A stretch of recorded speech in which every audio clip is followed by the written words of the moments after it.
Hello dear students and welcome to this video. इस video में हम आपके साथ कुछ ऐसी बातें शेयर करने जा रहे हैं जो आपके इस लास्ट वीक ऑफ प्रिपरेशन में आपको बहुत हेल्प करेंगी और पॉजिटिवली आपकी रैंक को इंप्रूव करने में भी आपको हेल्प करेंगी।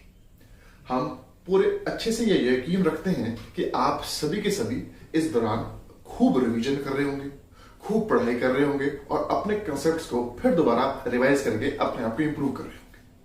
येट अगर मैं ये बात करूं कि इस वक्त जो प्रिपरेशन के दौरान आपके मन में जो एक्स्ट्रा बातें आती हैं, जो नेगेटिविटीज आती हैं, उनकी अगर मैं जरा बात करूं और उनको रिमूव करने का अगर मैं आप सभी को एक सोल्यूशन दे दूं तो आई होप आप सभी के लिए काफी अच्छा रहेगा। सो डियर स्टूडेंट्स, इस वीडियो में हम आपके साथ कुछ ऐसी ही बातें शेयर करने जा रहे हैं जिसके जरिए आप ना सिर्फ अपने दिमाग से सारी नेगेटिविटी रिमूव कर पाएंगे बल्कि अपने पेपर को और बेटर तरीके से अटेम्प्ट कर पाएंगे। क्यों? इस वक्त हो क्या रहा है?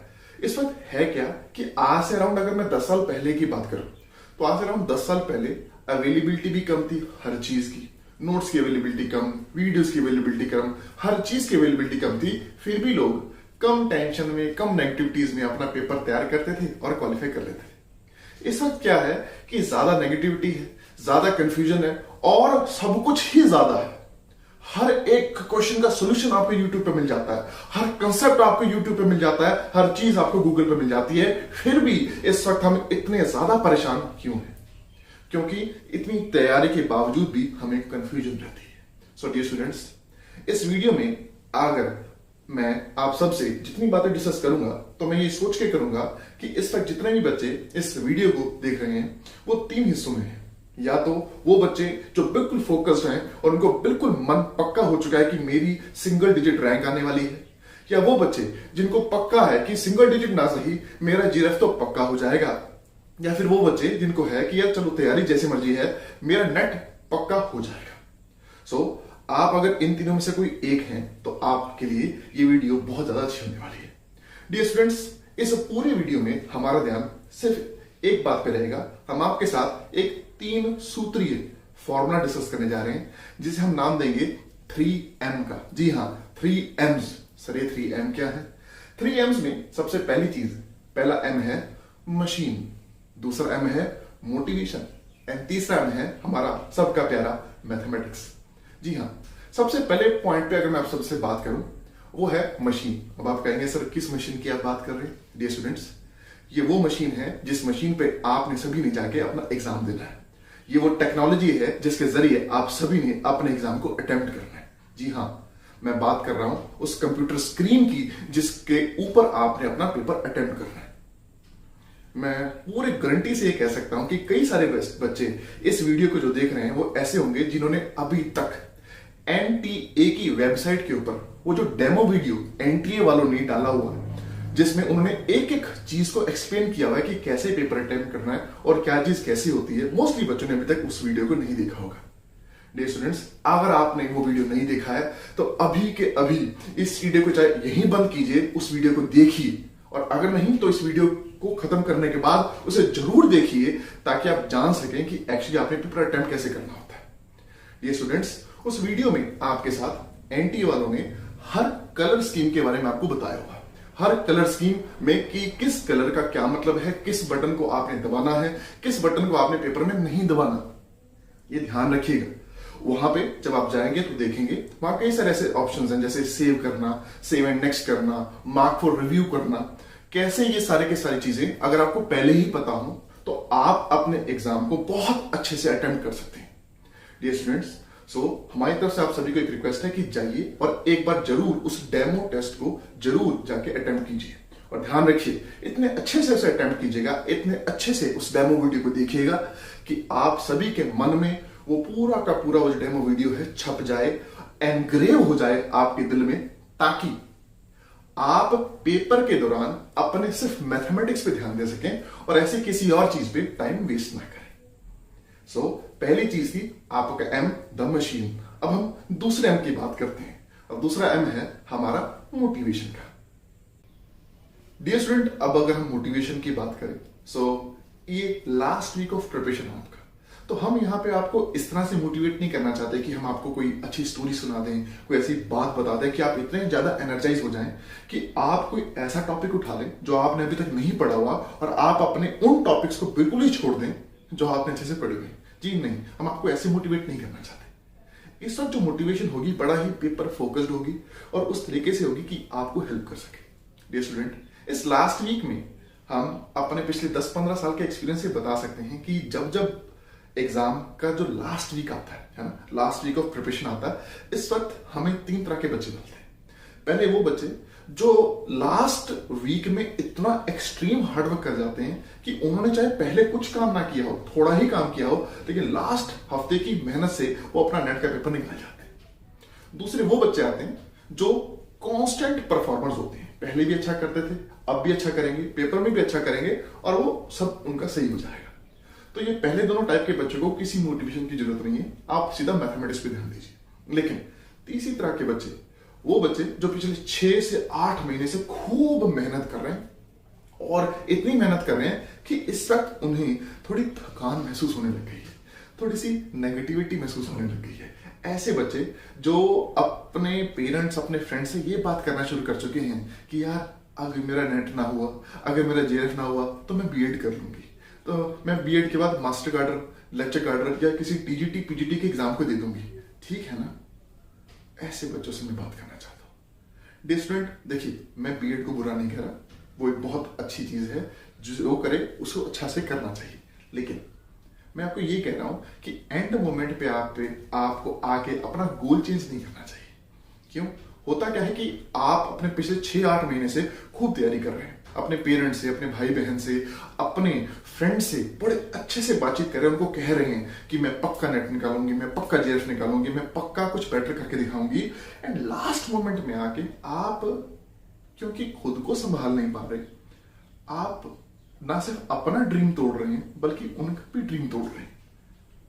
समझिएगा इस बात को। चाहे वो आपको पूरा सपोर्ट करें, कहीं वो कहेंगे आपको कि चलो कोई बात नहीं, ये ना हुआ तो वो कर लियो, लेकिन समझिएगा इस बात को, उनकी नजरों में आपके लिए इज्जत कम हो जाएगी। ऐसा मत होने दीजिएगा। और इस बात का ध्यान रखिएगा, जब भी आप थकें तो आपको रेस्ट करना आना चाहिए, ना कि क्विट करना, क्योंकि क्विट करना एक आदत बन जाती है। आपको क्या लगता है कि अगर आपका नेट क्वालिफाई ना हुआ तो आपके बाकी सारे एग्जाम्स क्वालिफाई हो जाएंगे? बीएड करने के बाद भी तो आपको कई सारे एग्जाम्स क्वालिफाई करने पड़ते हैं। क्या वो एग्जाम्स क्वालिफाई हो जाएंगे? अगर क्विट करने की आदत यहां है तो शायद आप वहां पे भी क्विट कर जाए। सो डियर स्टूडेंट, आप पूरी तैयारी से, पूरे अच्छे एकदम फोकस्ड होके अपनी नेगेटिविटीज को रिमूव कीजिए। और उसमें यही है कि अगर आप थक चुके हैं तो रेस्ट कीजिए, कोई मेडिटेशन कीजिए, कोई योगा कीजिए, कुछ इस तरीके से कीजिए कि आपको थकान महसूस ना हो। कोई अच्छा कॉमेडी का कोई सीरियल देखिए, कुछ ऐसा कीजिए जिससे आपकी थकान रिमूव हो और आप पूरा एनर्जाइज होके अपने वापस टारगेट पे आए और अपनी तैयारी को एक नया आयाम दे पाए। अब मैं सिर्फ 3 बातें करूंगा और फिर हम अगले एम पे चलेंगे। सबसे पहली और सबसे इंपॉर्टेंट चीज कि आपने क्विट नहीं करना, क्योंकि क्विट करना आदत बन जाती है और इन फ्यूचर भी आपको नुकसान पहुंचा सकती है। दूसरी अगर मैं बात करूं, वेरी इंपॉर्टेंट, यहां पे इस बात का ध्यान रखिएगा कि हम लाइफ में कई सारे बड़े बड़े लोगों को देखते हैं, कई सारे एक्स्ट्रा ऑर्डिनरी लोग जैसे सचिन तेंदुलकर साहब, विराट कोहली साहब, जिन्होंने बहुत अच्छा लोगों को मोटिवेट किया है अपनी परफॉर्मेंस के जरिए। बस ये ध्यान दीजिएगा कि ये सभी लोग ग्रेट क्यों हैं। ये ग्रेट सिर्फ इसलिए नहीं है कि ये अच्छा क्रिकेट खेलते हैं, ये ग्रेट सिर्फ इसलिए नहीं है कि बहुत ज्यादा सक्सेसफुल हैं। ये ग्रेट इसलिए हैं क्योंकि जब जब इन्होंने लाइफ में फेलियर महसूस किया है, फेलियर को फेस किया है, तब इन्होंने कभी क्विट नहीं किया है, अपने ऊपर खूब काम किया है और फिर बाउंस बैक करके अपनी परफॉर्मेंस को बहुत एक नए आयाम पे पहुंचा दिया। और अगर आप इन सभी बातों से इंस्पायर्ड हैं, बहुत मोटिवेटेड हैं, तो ध्यान रखिएगा आप बिल्कुल सही रास्ते पे चल रहे हैं। क्योंकि कई सारे बच्चे जो हमसे इन टच हैं तो कई बार कहते हैं कि सर मेरा वो टॉपिक लूज हो गया, मुझे उस टॉपिक में कमजोरी है, मुझे वो टॉपिक नहीं आता। अरे जितना आता है उतना अच्छे से कर लीजिए, बाकियों पे ना ध्यान दीजिए। क्योंकि इससे क्या होता है कि आप जब अपनी कमजोरी पे ध्यान देते हैं और ताकत से ध्यान हटा लेते हैं, तब एक्चुअली आपका मन डोलता है। उल्टा कीजिए, अपनी ताकत पे फोकस कीजिए, जो टॉपिक्स आपको अच्छे से आते हैं उन्हीं को बारी बारी रिवाइज कीजिए और उन्हीं पे फोकस करते हुए अपनी तैयारी को एक नया आयाम दीजिए। एंड अगर आप इन सभी बातों से मोटिवेटेड हैं, इंस्पायर्ड हैं, तो अब मैं आप सभी के साथ अपने तीसरे एम को डिस्कस करने जा रहा हूं। जी हाँ, तीसरा एम हमारा सबका प्यारा मैथमेटिक्स। एंड उसके अंदर हम आपके साथ जितनी भी बातें शेयर करेंगे वो बातें बहुत ज्यादा रिसर्च्ड हैं। रिसर्च कैसे सर, मैं आपको बताता हूं। आप सभी के साथ जो बातें हम डिस्कस करने जा रहे हैं वो सभी बातें हमने सबसे अपने सभी कुलीग से पहले डिस्कस की हुई है। हमारे सभी रिस्पेक्टेड कुलीग्स इंक्लूडिंग मी पिछले 10 से 15 साल से इस टॉपिक को पढ़ा रहे हैं, यूजीसी नेट को पढ़ा रहे हैं। एंड आपको जान के बड़ी खुशी होगी, अब अगली बातें जो हम आपके साथ डिस्कस करने जा रहे हैं वो सभी की सभी मैथमेटिक्स की बातें एक ऐसे इंसान के थ्रू हम सीख के आपको बताने जा रहे हैं जिस इंसान ने 35 टाइम्स नेट का पेपर अटेम्प्ट किया हुआ है और नेट के पेपर में हाईएस्ट स्कोर भी अचीव किया हुआ है। जी हाँ, मैं बात कर रहा हूं अपने गुरु, अपने teacher doctor AP Singh Virk sir की। उन्होंने अपनी लाइफ में 35 टाइम्स इस पेपर को अटेम्प्ट किया है और हर अटेम्प्ट में जो जो नई चीजें सीखी हैं वो हमारे को आके बड़े तरीके से बताई हैं।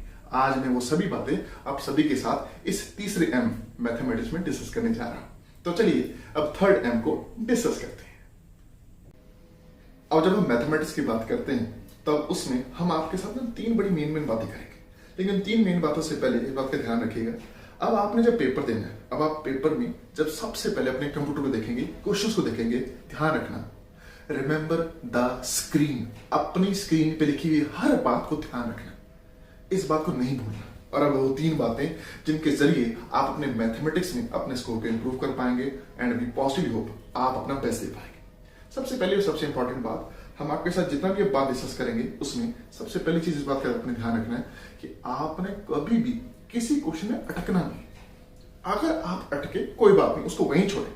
जो आपको अटकाएं उसे आप छोड़ते जाएं, इस बात को बस ध्यान रखते जाए। नंबर 2, किसी भी चीज को पर्सनल नहीं लेना, इस बात का ध्यान रखना। अभी हम जितनी भी टेक्निक डिस्कस करेंगे उसमें कई सारी ऐसी बातें होंगी जो आपको पर्सनली थोड़ा सा फील कर सकती है। एग्जाम में किसी चीज को पर्सनल नहीं लेना, इस बात का ध्यान रखना। एंड तीसरा, कभी भी पेशेंस लूज नहीं करना, क्योंकि क्या होगा कि कई बार क्या होता है कि किसी चीज में हम कहते हैं कि बेटा इस क्वेश्चन को छोड़ देना, इस क्वेश्चन को छोड़ देना। होता क्या है कि जब हम कहते हैं कि क्वेश्चन को छोड़ देना तो बच्चा हमारे कहने पे क्वेश्चन को छोड़ देता है, लेकिन उसके दिमाग में बैक टू द माइंड में ये रहता है कि हाय वो क्वेश्चन छूट गया, वो क्वेश्चन छूट गया। नहीं, इस बात का आपने ध्यान रखना कि अगर हम आपको कहें कि आपने कोई क्वेश्चन छोड़ना है, एक्चुअली वो चीज आपकी इंटेलिजेंस को शो कर रही है। क्यों इंटेलिजेंस को शो कर रही है सर? वो इस तरीके से कि आप जब क्वेश्चन को लीव करें तो ऑफ कोर्स इसलिए तो लीव नहीं करेंगे कि भैया आपको वो आता है और फिर भी आप लीव कर रहे हैं। आप क्वेश्चन को इसलिए लीव करेंगे ना कि उस टाइम में, उस पॉइंट ऑफ टाइम में आपको शायद वो क्वेश्चन अटेम्प्ट करने में मुश्किल हो और शायद उसका सोल्यूशन ना निकले। तो आपको समझ जाना चाहिए कि आप इतने इंटेलिजेंट हैं कि आप देखते ही जज कर सकते हैं कि वो क्वेश्चन मैंने अच्छा किया छोड़ दिया, क्योंकि अगर मैं वो क्वेश्चन करता तो शायद वो क्वेश्चन मुझे वहीं फंसा देता। जो उसे करेगा वही भरेगा, ये ध्यान रखिएगा। तो हम शुरू करते हैं सबसे पहले कि एक्चुअली में पार्ट ए में अटेम्प्टेशन कैसे करनी है। सबसे पहले पार्ट ए में आपने इस बात का ध्यान रखना है कि आपने जल्दी से जल्दी तेज आगे बढ़ते जाना है और क्वेश्चंस को बड़ी तेजी से स्कैन करना है। और स्कैन करते हुए टारगेट रखना अपने दिमाग में कि आपने अराउंड 20 मिनट्स में 5 से 6 क्वेश्चंस कर लेने। और अब इसका मतलब यह है कि तेजी से क्वेश्चन स्कैन करो, हल्का सा भी लगे कि ये क्वेश्चन अटकने वाला है वहीं छोड़ दो, अटकने वाला है छोड़ दो, आगे बढ़ते जाओ, जल्दी आगे बढ़ो और 20 मिनट में कम से कम 5 से 6 क्वेश्चन ऐसे उठा लो जो आप देखते ही बड़े आराम से सॉल्व कर सकते हैं। कई बार ऐसे क्वेश्चंस आते हैं कि बड़ा सा मुझे एक रेक्टेंगल दिया हुआ है, उसमें बड़ी सारी हॉरिजॉन्टल और वर्टिकल लाइंस दी हुई है और मुझे कहते हैं कि जरा नंबर ऑफ इसके अंदर रेक्टेंगल्स गिन दो। अगर तो आपको फॉर्मूला आता है आप गिन लीजिए, अगर आपको फॉर्मूला नहीं आता तो वहां बैठ के गिन के अपना टाइम वेस्ट ना कीजिए। शुरुआत में इस बात पे फोकस कीजिए कि आपने कम से कम टाइम में ज्यादा से ज्यादा क्वेश्चन अटेम्प्ट करके अपने कॉन्फिडेंस को ऊपर करना। ये बड़ी इंपॉर्टेंट चीज होती है, राइट? तो सबसे इंपॉर्टेंट चीज ध्यान रखना है कि पार्ट ए में क्वेश्चंस करते हुए search the easy questions. Easy questions को सर्च करो, उनको जल्दी से सॉल्व करो। पार्ट ए को 20 मिनट में एटलीस्ट 5 से 6 क्वेश्चंस को अटेम्प्ट करो। यस, अब पार्ट ए जब आपने 20 मिनट में 5 से 6 क्वेश्चंस कर लें, वी अज्यूम एक मैथमेटिक्स बच्चा इतना इंटेलिजेंट होता है कि वो 5 से 6 क्वेश्चंस पार्ट ए के कर सकता है 20 मिनट में। अब पार्ट ए के बाद जब आप पार्ट बी पे जाते हैं, पार्ट बी में भी आपने सेम एटीट्यूड रखना है क्या, जल्दी से जल्दी क्वेश्चन अटेम्प्ट करना, जल्दी से जल्दी। और ये ध्यान रखना है कि आपने किसी भी चीज को अपनी ईगो पे नहीं लेना, बिल्कुल पर्सनल नहीं लेना। क्यों? होता क्या है कि बच्चे ऐसे होते हैं कि सर मैंने लीनियर अलजेब्रा बहुत पढ़ा हुआ है, मैंने डिफरेंशियल इक्वेशन बहुत पढ़ा हुआ है, मैंने रियल एनालिसिस बहुत पढ़ा हुआ है, तो मैं तो इसके क्वेश्चन छोड़ूंगा नहीं, जैसे लीनियर के क्वेश्चन तो मैं छोड़ूंगा नहीं। क्या पता जो पेपर सेटर हो वो लीनियर अलजेब्रा का ही कोई रिसर्चर हो, शायद कोई ऐसे क्वेश्चंस डाल दे जो आपसे उस गिवन टाइम में सॉल्व ही ना हो, तो क्या आप पेपर छोड़ देंगे? नहीं ना। तो आपने पर्सनली लेना, बिल्कुल भी पर्सनली लेना, और क्वेश्चंस को छोड़ते जाओ, जो आपको अटकाएं उनको छोड़ते जाओ, और टारगेट करो पार्ट बी में जितने ज्यादा हो सके शॉर्टकट्स लगाओ, फास्टली क्वेश्चंस को करो। और अगर कोई क्वेश्चन आपका ऐसा लगता है कि आपने 4 ऑप्शंस देखे, उनमें आपके 2 ऑप्शन आपने काट दिए, पुट करके आपने काट दी, तो ऑप्शन रह गए। उन दोनों ऑप्शंस को देखते हुए आप क्या करो, उस क्वेश्चन को मार्क फॉर रिव्यू करो। उससे क्या होगा कि पेपर के एंड में आपको पता होगा कि कौन से क्वेश्चंस को आपने दोबारा देखना, और आपने बिल्कुल अपना पेशेंस लूज नहीं करना, बिल्कुल क्या करना, मन बिल्कुल पॉजिटिव करते हुए बिल्कुल हैप्पीली उन क्वेश्चंस को छोड़ना है जो आपको अटका रहे हैं। ध्यान रखिएगा, ऐसे क्वेश्चंस को छोड़ते हुए मन में इस बात को ध्यान रखिएगा कि जो इन क्वेश्चन को करेगा वही टाइम भरेगा, मैं तो निकल गया, जो इनको करेगा वो फंस जाएगा। इस पॉजिटिव एटीट्यूड के साथ आपने इन क्वेश्चंस को लीव करना है। और इस बात को ध्यान रखना है कि पार्ट बी में आपने अराउंड 40 मिनट्स में अराउंड 10 से 12 क्वेश्चंस को अटेम्प्ट करना है। मैं फिर टारगेट रिपीट करता हूं, पार्ट बी 40 मिनट्स 10 से 12 क्वेश्चंस, आपकी फॉर्म बहुत अच्छी चलेगी। ध्यान रखिएगा, जब आप पेपर करते हैं ना, पेपर के दौरान आप जैसे मान लिया आपने एक क्वेश्चन छोड़ा, दूसरा छोड़ा, तीसरा छोड़ा, तीसरे के बाद चौथा कर दिया, बहुत बढ़िया, फिर 2-3 छोड़े, चौथा कर दिया, 2-3 छोड़े, चौथा कर दिया। अगर ऐसा चल रहा है, ये अच्छा है, इससे पता लगता है कि आपकी फॉर्म बहुत अच्छी है। लेकिन इंपॉर्टेंट बात, इन सभी चीजों को करने के बाद अराउंड 1 घंटे के बाद आप पार्ट सी शुरू करेंगे। जी हाँ, पार्ट सी ही डिसाइड करेगा कि आपकी रैंक क्या आने वाली है और आपकी सिलेक्शन होगी या नहीं होगी, क्योंकि पार्ट सी ही मैटर करता है। ध्यान रखिएगा। अब पार्ट सी को आपने किस सोच के साथ करना है वो सुनिएगा कि आपने पार्ट सी को ऐसे करना है कि उसे दोबारा नहीं करना। सर इसका क्या मतलब है? इसका मतलब यह है कि जो क्वेश्चन शुरू कर दिया उस क्वेश्चन को फिर पूरा करना है। लेकिन इस बात का ध्यान रखते हैं, जब आप क्वेश्चन कर रहे हैं और क्वेश्चन करते हुए आपको लगा कि यार ये 2 ऑप्शन तो मुझे समझ ही नहीं आ रहे, तो ऐसे पार्ट सी के क्वेश्चन को आपने हाथ नहीं डालना, क्योंकि अगर आपको वो 2 ऑप्शन नहीं समझ आ रहे, बाकी 2 समझ आ रहे हैं, तो बाकी 2 समझ के आप क्या कर लोगे? क्वेश्चन तो पूरा ठीक होगा नहीं। तो इस बात का बहुत ध्यान रखना है कि जो करना है पूरा करना है, पार्ट सी में हर ऑप्शन पे ध्यान देना। सो डू इट कंप्लीटली और लीव इट कंप्लीटली, इस बात का ध्यान रखना, राइट। और पार्ट सी में जो टारगेट रहेगा वो ये टारगेट रहेगा कि अराउंड 1 घंटा एंड 8 से 10 क्वेश्चन आपने पार्ट सी के करने, राइट। सो अगर आप इस स्ट्रेटेजी के तहत चलते हैं तो ध्यान से समझिएगा कि आपने पार्ट ए के अराउंड 5 से 6 क्वेश्चंस कर लिए हैं, पार्ट बी के अराउंड आपने 10 से 12 क्वेश्चंस कर लिए हैं, एंड पार्ट सी के अराउंड आपने 8 से 10 क्वेश्चन कर लिए, एंड अभी भी आपके पास 1 घंटा बाकी है। ध्यान रखिएगा, बाकी लोग जो है ना, बाकी लोग भी इतना ही पेपर करेंगे, लेकिन वो ये करेंगे तो पूरे 3 घंटे में इतना करेंगे। आपके पास अभी भी 1 घंटा बाकी है, और यही 1 घंटा आपको बाकी से आगे ले जाएगा, यही घंटा आपको बाकी से ऊपर ले जाएगा और आपकी रैंक को ड्रास्टिकली इंप्रूव कर देगा। इस बात का ध्यान रखिएगा। अब आपके मन में आएगा सर ये 1 घंटा बच गया, अब इस 1 घंटे में क्या करना है? डियर स्टूडेंट, इस 1 घंटे में सबसे पहले आपने पार्ट सी को दोबारा करना है और मेरी कुछ बातों को ध्यान रखना है, ठीक है। सबसे पहले और सबसे इंपॉर्टेंट चीज, पार्ट सी में किसी क्वेश्चन को छोड़ना नहीं। सर कैसे? मतलब जिस तरह से आप जानते ही हैं कि पार्ट सी में नेगेटिव मार्किंग नहीं होती। कई बच्चे हमें एग्जाम के बाद मिलते हैं और हमें कहते हैं कि सर पार्ट सी में मैंने 16 क्वेश्चन किए, पार्ट सी में मैंने 17 क्वेश्चन किए। मैं कहा मतलब सर 17 अटेम्प्ट किए, मतलब क्या हुआ? एक्चुअली अगर कोई बच्चा मुझे कह रहा है आके कि उसने सिर्फ 17 क्वेश्चन अटेम्प्ट किए पार्ट सी के, बाकी उसने टच भी नहीं किए, मतलब वो बच्चा सीरियस नहीं। उस बच्चे के सेक्शन हो ना हो हमें भी कोई फर्क नहीं पड़ता।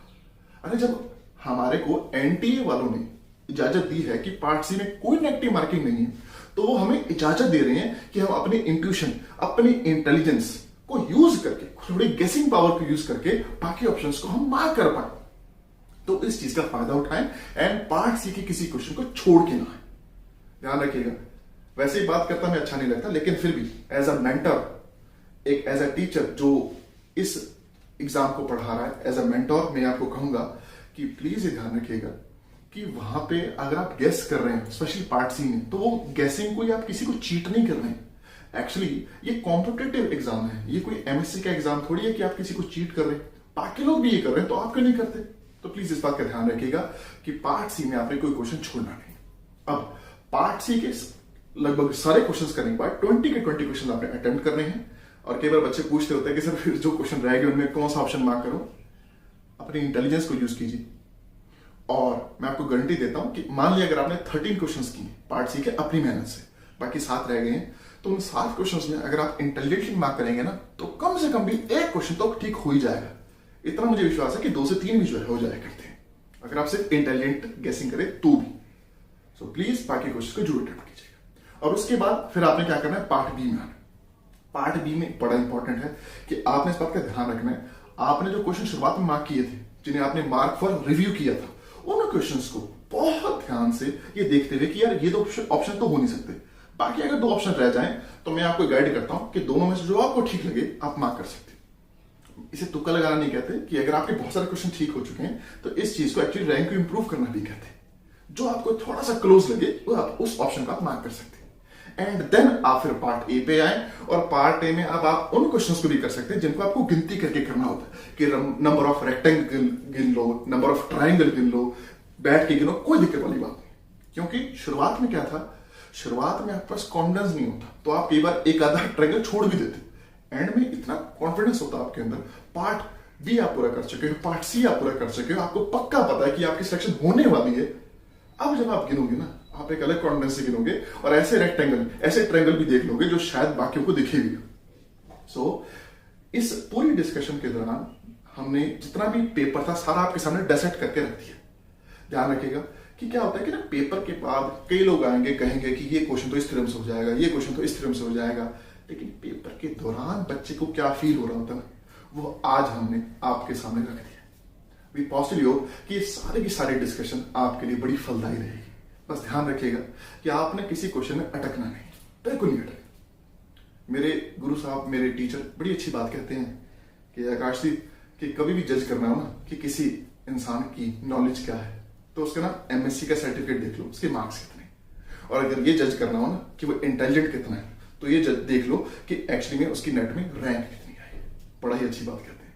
सो वी पॉजिटिवली होप कि ये सारी डिस्कशन जो इस वीडियो में हमने आपके साथ करी आपको कुछ ना कुछ जरूर कुछ पॉजिटिव पॉइंट्स देके जाएगी और आपकी रैंक को पक्का इंप्रूव करके जाएगी। और अगर आप में से कोई ऐसा बच्चा है जो सिंगल डिजिट रैंक लेना चाहता है और हमसे पर्सनली बात करना चाहता है तो आप नीचे दिए हुए नंबर्स पे हमसे कांटेक्ट भी कर सकते हैं। सो डियर स्टूडेंट्स, इसी के साथ हम इस वीडियो को यहाँ खत्म करते हैं एंड पूरी भगवान से प्रार्थना करते हैं कि आप सभी का नेट में हो और बहुत अच्छे से हो। Thank you so much for your time.